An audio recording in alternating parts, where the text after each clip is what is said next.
CBSE 12th board ബയോളജിയിൽ നമ്മൾക്ക് പഠിക്കാനുള്ളൊരു ചാപ്റ്ററാണ് microbes in human welfare എന്ന് പറയുന്നത്. ആൻഡ് ഈ ഒരു ചാപ്റ്ററിനകത്ത് നമ്മൾക്ക് പഠിക്കാനുള്ളൊരു ടോപ്പിക്കാണ് ബയോ ആക്റ്റീവ് മോളിക്യൂൾസ്. അതിൻ്റെ ഒപ്പം അതിൻ്റെ യൂസസും കൂടെ നമ്മൾ പഠിക്കേണ്ടതായിട്ടുണ്ട്.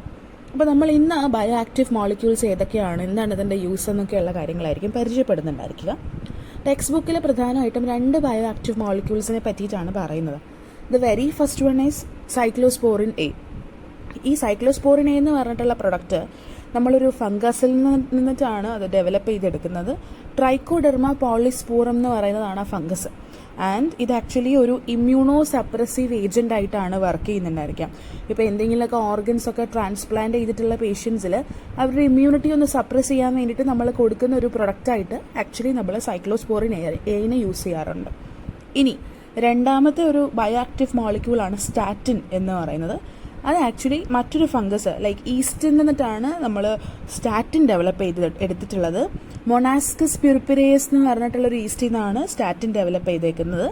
ഇത് ഒരു കൊളസ്ട്രോൾ ലോവറിങ് ആയിട്ടുള്ളൊരു ഏജൻ്റാണ്. നമ്മളെ സംബന്ധിച്ചിടത്തോളം നമ്മൾക്ക് ബ്ലഡ് കൊളസ്ട്രോൾ ലെവൽ ലോവർ ചെയ്യണമെന്നുണ്ടെങ്കിൽ ഈ ഒരു പ്രൊഡക്റ്റ് നമ്മൾ യൂസ് ചെയ്യേണ്ടതായിട്ട് വരും. അപ്പോൾ ആക്ച്വലി നമ്മളുടെ കൊളസ്ട്രോൾ സിന്തസിസ് അങ്ങനെയുള്ള പരിപാടികളൊക്കെ ഉണ്ടല്ലോ, അതിന് റെസ്പോൺസിബിൾ ആയിട്ടുള്ളൊരു എൻസൈം നമ്മുടെ ബോഡിയിലുണ്ട്. ആ എൻസൈമിനെ ഈ സ്റ്റാറ്റിൻ പ്രവർത്തിക്കാൻ അനുവദിക്കില്ല. എൻസൈമിൻ്റെ ഫങ്ഷനിങ് അങ്ങ് സ്റ്റോപ്പ് ചെയ്ത് കളയും. അപ്പോൾ അങ്ങനെ വരുമ്പോഴത്തേക്കും നമ്മളുടെ ബ്ലഡ് കൊളസ്ട്രോൾ പയ്യെ പയ്യെ പയ്യെ ബ്ലഡിൽ ഇങ്ങനെ കുറഞ്ഞു വരും. അങ്ങനെയാണ് സ്റ്റാറ്റിൻ വർക്ക് ചെയ്തുകൊണ്ടായിരിക്കുക. നമ്മളുടെ ടെക്സ്റ്റ് ബുക്കിൽ ഈ 2 ബയോ ആക്റ്റീവ് മോളിക്യൂൾസിനെ പറ്റിയിട്ടാണ് പറഞ്ഞിട്ടുള്ളത്.